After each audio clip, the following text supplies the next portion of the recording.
Greetings, listeners of the Latin Prayer Podcast. My name is Dylan Drago, and it is Holy Saturday, April the 11th, 2020. Happy, blessed Holy Saturday to you and yours. I hope that you are all in good health. And please know that if you are not, I am praying for you. All of the listeners, in fact, of the Latin Prayer Podcast, if you're listening to this, know that me and my family are praying for you, that you remain in good health, and that if you are ill, that you recover quickly for the greater glory of God. This is a weird time for all of us, being robbed, I would say, of the sacraments, particularly the Holy Eucharist. But even in the midst of all of this, we have to remember the big picture and what God is doing. And He knows from all eternity that how this is going to pan out and how it's going to play out. And it is our job to suffer and offer our sufferings to Him and unite it with Him on the cross. For today, I really should have had this episode out earlier, but better late than never. I've had a challenge switching to completely digital, and being in a household full with 4 children, 2 in-laws, my wife and I, it is hard to find time to record. But that being said, I am going to be sharing with you today an ancient homily from Holy Saturday. This was delivered by Bishop Melito of Sardis for reflection and prayer. On Holy Saturdays, this is how I begin my day. And in recent years, I've been sharing this with other people via email, and now for the first time, I'll be able to share it with all of you. If you haven't heard this already, it is an absolutely beautiful reflection on Holy Saturday. Here we go. The Lord's descent into the underworld. Something strange is happening. There is a great silence on earth today, a great silence and stillness. The whole earth keeps silence because the King is asleep. The earth trembled and is still because God has fallen asleep in the flesh, and He has raised up all who have slept ever since the world began. God has died in the flesh, and hell trembles with fear. He has gone to search for our first parent, as for a lost sheep. Greatly desiring to visit those who live in darkness and in the shadow of death, He has gone to free from sorrow the captives Adam and Eve, He who is both God and the son of Eve. The Lord approached them, bearing the cross, the weapon that had won Him the victory.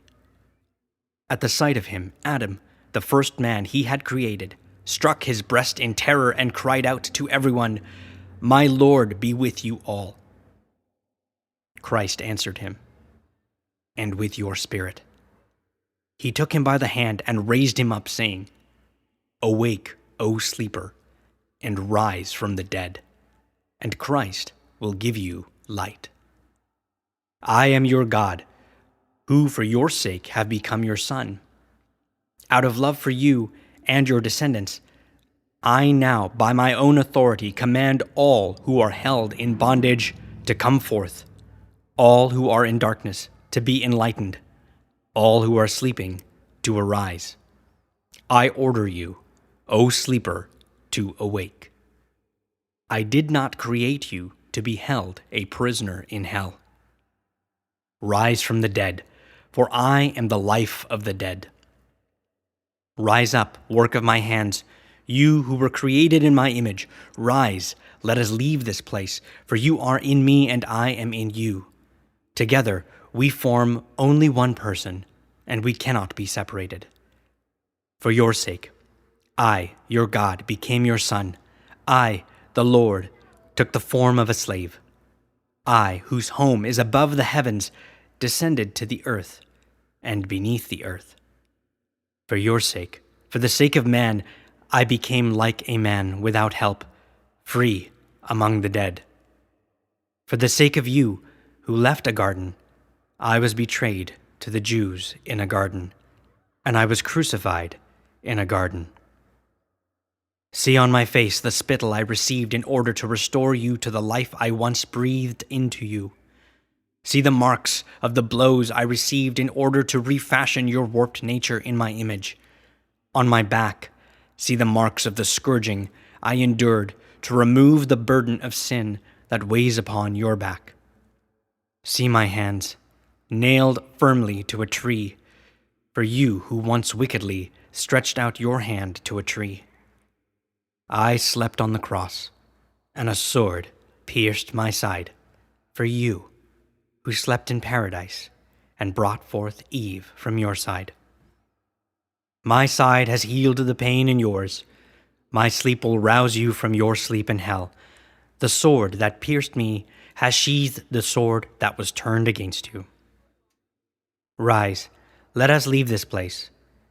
The enemy led you out of the earthly paradise. I will not restore you to that paradise, but I will enthrone you in heaven. I forbade you the tree that was only a symbol of life, but see, I, who am life itself, am now one with you. I appointed the cherubim to guard you as slaves are guarded, but now I make them worship you as God. The throne formed by the cherubim awaits you, its bearers swift and eager.